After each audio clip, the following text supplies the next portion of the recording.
Fenêtre sur l'emploi avec Thierry Bismuth. Bonjour Thierry. Ravi. Comment ça va? Ravi de vous revoir. Grande forme. Vous faites votre entrée fracassante dans la saison 2 de Smart Job. C'est un privilège de vous avoir. Fondateur du réseau Odyssée RH. Souvent, vous faites un pas de côté pour parler du recrutement. On se souvient de votre poème, notamment la saison passée. Là, on va parler football, mais c'est intéressant parce que est-ce qu'on peut acheter des collaborateurs, des cadres, comme on peut le faire? Alors, j'évoquais Messi, mais vous m'avez évoqué Mbappé, comme on le fait sur le mercato foot.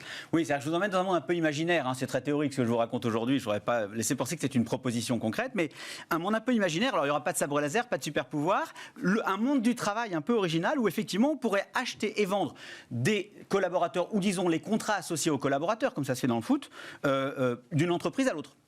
Alors, c'est vrai que ça peut paraître... Ouais, ça fait rêver, ça. Alors ça fait rêver ou ça peut faire peur d'ailleurs. Ça peut faire très peur. Voilà. En tout cas, ce qui est évident, c'est que quand je dis comme ça peut faire un petit peu peur. Pourtant, vous remarquez effectivement que ça se fait très très bien dans le foot et que si je suis recruteur du PSG, je peux décider de vendre ou d'acheter, puisque les deux sont arrivés en peu de temps là, d'acheter ou de vendre un joueur à une autre équipe. C'est-à-dire que vous nous dites finalement, comme dans le marché du football, l'homme devient, enfin le cadre ou le collaborateur devient comme une action qu'on achèterait, qu'on vendrait, qui prendrait sa valeur. Donc c'est une révolution copernicienne, ça. Alors, moi, je suis convaincu que si on transposait ce modèle des transferts de joueurs à marché de l'emploi, il y aurait beaucoup d'avantages pour des collaborateurs. Et effectivement, ce que je vous propose, c'est de vous le simuler, de vous montrer comment ça pourrait se passer. Une discussion entre eux. Je prends un exemple que j'ai évidemment prévu pour vous, entre Arnaud, qui est poseur de fenêtres dans l'entreprise que je vais appeler Fenêtre du Calvados, par exemple, et son DRH. On joue ensemble? On joue ensemble. Bon, bah vous jouez Arnaud, du coup. Ouais, alors je joue Arnaud, ça tombe bien, je suis Arnaud. Et moi, je joue le DRH. D'accord. Allez, on y va. Alors, je commence par le dialoge que vous m'avez gentiment préparé. Alors, allez-y, qu'est-ce que je dois dire? Ils m'ont appelé. Ils m'ont appelé. Non, c'est moi qui dis ils m'ont appelé. Ah oui, ils m'ont appelé, d'accord. Vous faites le rouge. Ah, le rouge. Bah, qui ça? Eh bien, tu sais bien, tu m'as dit il y a 6 mois que tu avais envie d'aller dans les cuisines de Normandie. Sans blague, génial, mais comment ça se fait? Eh bien, il y a 6 mois, quand tu m'as dit que tu avais envie de bouger, je les ai contactés, tu m'as parlé d'eux, je les ai contactés et je leur ai dit que tu étais disponible. Comme ils font des cuisines et que nous on fait des fenêtres, je vois pas de concurrence entre nous. Bien évidemment, ils te connaissaient pas, ils avaient besoin de savoir qui tu étais et si tu pourrais faire l'affaire. Alors, je les ai rencontrés à 2 reprises. Je leur ai montré tes réalisations, je leur ai montré ton CV, je leur ai montré tes évaluations internes. Bref, j'ai fait mon job d'agent. À l'époque, ils n'avaient pas de besoin, mais ils viennent de me rappeler, ils ont une opportunité. Exactement, comme un agent de football, nous sommes d'accord. Mais ça, c'est une excellente nouvelle que tu me dis. J'ai 2 amis là-bas, en plus, ils m'ont dit que ma compétence de poseur de fenêtre était totalement transférable à la pose de cuisine. C'est top. Vous êtes un excellent comédien, je vais vous embaucher. Alors, je sais bien, je viens de passer plusieurs mois à leur démontrer que ta compétence était transférable. D'ailleurs, on a bien fait de te former à un logiciel de conception informatique qui ne servait à rien pour nos fenêtres il y a quelques mois. Mais j'étais sûr que ça valoriserait ton dossier un jour. Ils utilisent le même logiciel et ça a fini par les décider. Tu n'as plus qu'à aller les rencontrer. Il n'y a pas un léger problème quand même? Alors, il y a un petit problème. Je ne te cache pas que tu es sous contrat chez nous. On suivre les dialogues quand même. Eh oui, bravo.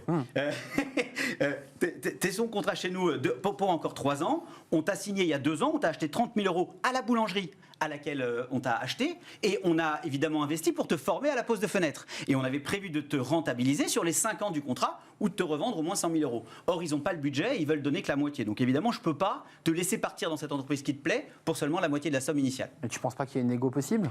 Je vais essayer de travailler avec eux. C'est en cours, ne t'inquiète pas. En revanche, j'ai une autre bonne nouvelle. Comme je te savais mobile, j'ai contacté d'autres entreprises.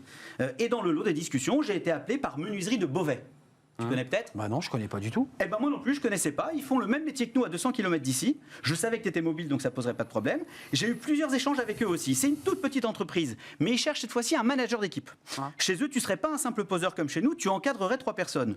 Plus gros salaire pour toi. Et comme c'est un poste stratégique, ils peuvent se permettre de racheter ton contrat. Bonne affaire pour toi, bonne affaire pour nous. Bah pourquoi pas? J'ai toujours voulu manager, mais comment tu les as convaincus que je pourrais gérer une équipe? Alors pour l'instant, c'est pas encore fait. Il va encore falloir que tu y ailles et que tu mènes le process de sélection, bien sûr.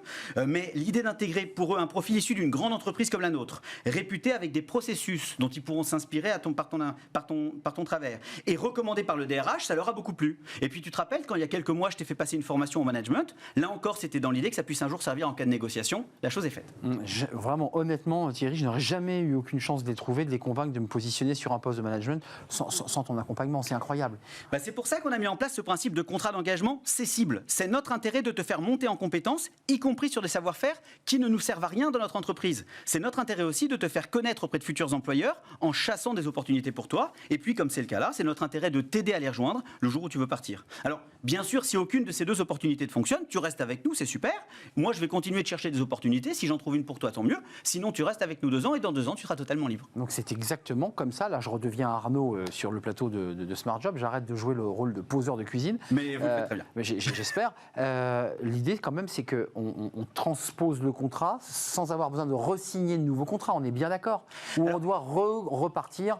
Comment ça se passe ? Tout pourrait arriver. Par exemple, on sait que dans les contrats sportifs, sauf erreur, ils vont re-signer un contrat, en l'occurrence avec Mbappé, si ça se fait, puisque ça date de ce matin, ils vont signer un contrat avec lui. Mais l'intérêt dans tout cela, c'est que l'entreprise a intérêt, vous l'avez vu dans cette simulation, à former un collaborateur très largement, y compris sur des compétences qui ne lui servent à rien à elle, mais ça va lui permettre de valoriser ce talent qu'elle va donc pouvoir, entre guillemets, revendre. Alors, monnayer, excusez-moi de le dire. Monnayer, bien sûr. Mais du coup, c'est son intérêt, elle, de le former et surtout de faire savoir qu'il est très bon, puisque du coup, le DRH, dans ce rôle-là, devient aussi un agent. Pour être bien clair, Thierry, parce que vous avez continué ce dialogue, le dialogue n'est pas terminé, j'ai encore un petit rôle à jouer, vous me donnez ma chance au cinéma là aujourd'hui.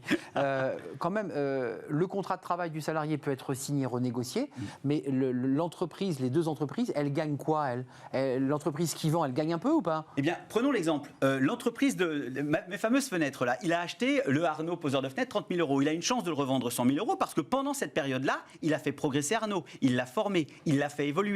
Et donc ce Arnaud qu'il avait embauché à 30 000 € il y a quelques années, elle va pouvoir le revendre avec valeur ajoutée comme le fait. Donc la boîte de Beauvais va racheter Arnaud poseur de cuisine à 100 000. Elle va le racheter 100 000, sachant qu'effectivement elle achète un Arnaud qu'elle n'aurait pas pu trouver sur le marché, puisqu'effectivement il avait été formé par la première entreprise, précisément parce que l'entreprise savait que le formant et l'exposant au marché, il ne lui serait pas confisqué, entre guillemets, comme c'est le cas aujourd'hui. Aujourd'hui sur le marché du travail, je caricature un peu, mais si je suis employeur, que je forme un collaborateur... Et que je perds, je gagne rien. Exactement, j'ai tout perdu. Et donc je n'ai pas intérêt à le former sur des compétences dont je n'ai pas besoin, et je n'ai pas non plus intérêt à exposer ses compétences trop largement, puisqu'il va m'être confisqué ou chippé.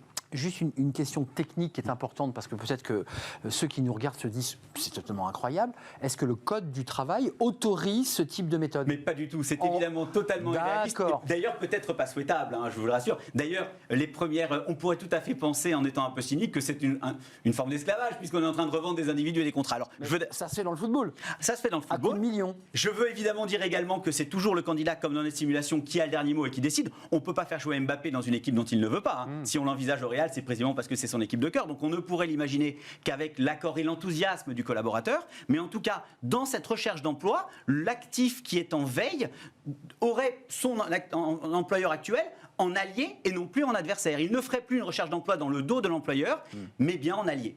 Parce que chacun gagnerait finalement, l'un monterait en compétence dans son salaire et l'entreprise gagnerait sur la valorisation de son salarié. Et d'ailleurs, on voit ça dans des équipes de foot, puisque les équipes de foot aussi, certaines, ont vocation à prendre des potentiels, à les former, à les faire grandir, pour les revendre, entre guillemets, clé en main des équipes qui viennent les chercher. Et valoriser, évidemment, des résultats de l'équipe et des buts qu'il aurait pu marquer.